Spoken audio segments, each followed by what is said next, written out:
history. Brian Cabell has the story, and we caution you now, this story contains video that might be disturbing to some viewers.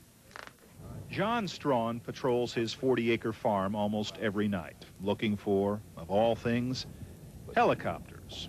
With the help of his spotlight, he's seen 7 choppers in and around the town of Albertville, Alabama, over the last few months. Some of these were flying in fog so dense that you couldn't see the more than 100 yards. These helicopters were 75 feet off the ground. And what were the helicopters doing flying over cow pastures at night?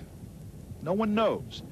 But there's a suspicion that they may have been involved with numerous cow mutilations that have been discovered here.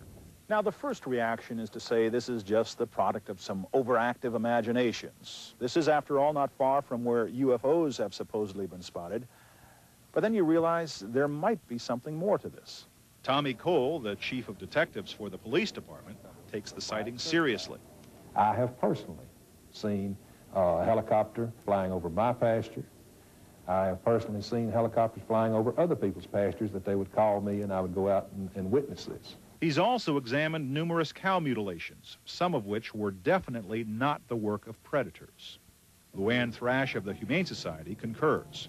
The tongue's removed from far back in the throat. They're cut, not chewed.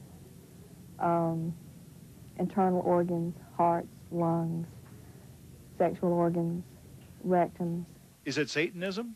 Possibly, she says. Research? Possibly. But why with helicopters at night?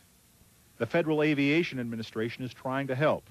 A spokesman confirms the FAA is working with local authorities in their investigation into cattle mutilations involving the use of helicopters. The mysterious mix of mutilated cows and choppers is not unprecedented.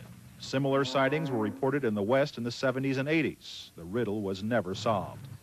But here in northeast Alabama, some farmers are saying they'll shoot the choppers out of the sky to protect their livestock. Brian Cabell, CNN, Albertville, Alabama.